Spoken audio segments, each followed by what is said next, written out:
l'aventure Top Chef bat son plein. Mi-février dernier, M6 dégainait la 13e saison de son prestigieux concours culinaire.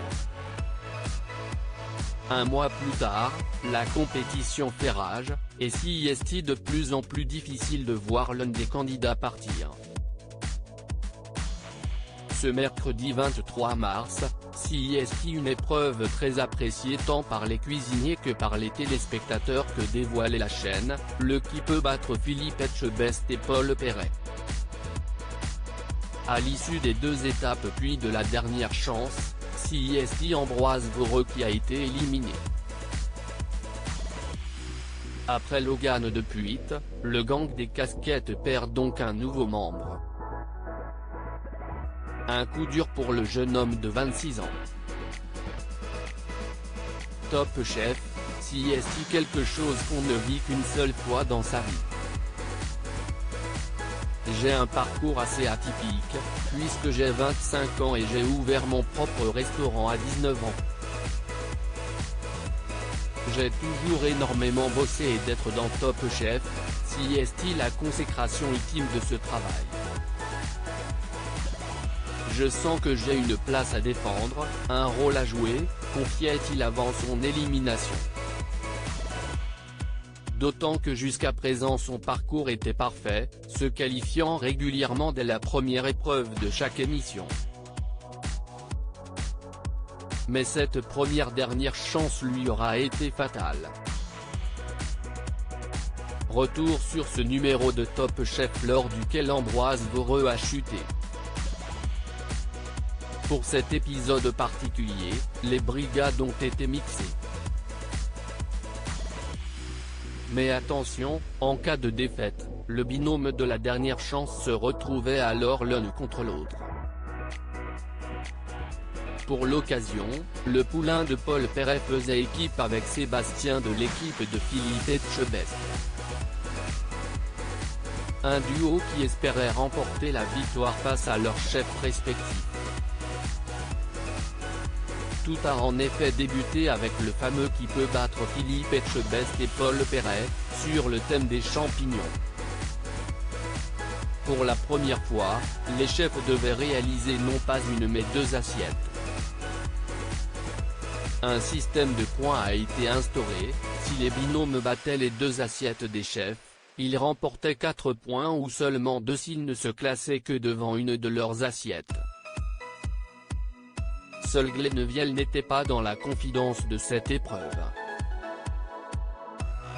Sans le savoir, puisqu'il a été piégé par les autres jurés et par Stéphane Rothenberg, le petit nouveau était donc le seul à déguster les assiettes. Après réflexion, il a désigné Pascal et Thibaut en 7e position, Wilfried et Lucie en 6e et Ambroise et Sébastien en 5e. Il ne remporte donc pas de points. L'un des plats préparés par Paul Perret et Philippe Etchebest s'est classé 4e. Lilian et Louise étaient 3e, Michael et Arnaud 2e, tandis que la deuxième assiette des chefs a remporté la première place haut la main. Ambroise pêche sur son domaine de prédilection place ensuite à la deuxième étape. Les 5 binômes de cuisiniers avaient pour objectif de surprendre le pâtissier Michael Bartosetti avec un dessert autour de produits issus de la ruche. Cette fois encore, ils étaient soumis à un système de points. La réalisation qui a le plus séduit le chef invité remportait 8 points, tandis que celle qui a le moins convaincu n'en gagnait aucun. À l'issue de l'épreuve, ce sont Louise et Lilian qui ont obtenu le plus gros score possible, tandis qu'Ambroise et Sébastien n'ont pas réussi à enchanter Michael Bartosetti. Après l'addition des points des deux épreuves, ce sont donc eux qui se sont retrouvés en dernière chance, n'ayant obtenu aucun point. Après avoir fait équipe, voilà qu'ils ont dû s'affronter. Et le moins que l'on puisse dire, si est que le thème de cette étape aurait dû profiter au chef de la cabane à matelot, Indre-et-Loire, puisqu'il s'agissait du saumon. Le saumon, si est parfait. Je suis assez confiant, je pense que j'ai un petit avantage par rapport à Sébastien parce que moi, les poissons, si est mon délire. J'ai vraiment envie de donner le meilleur de moi-même, confiait-il face caméra. Cette dernière chance a provoqué beaucoup de discussions chez les membres du jury. On a âprement débattu pour savoir qui, pourquoi, comment. Il n'y avait que 2 assiettes mais on a discuté pendant un long moment, ça n'a pas été simple, confirmait Glennevielle. Finalement une légère surcuisson du saumon a eu raison d'Ambroise Voron.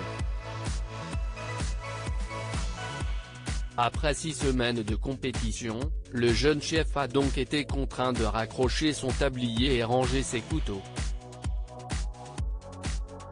La brigade de Paul Perret est donc composée plus que d'un seul candidat, Lilian Douchet. Loading Widget.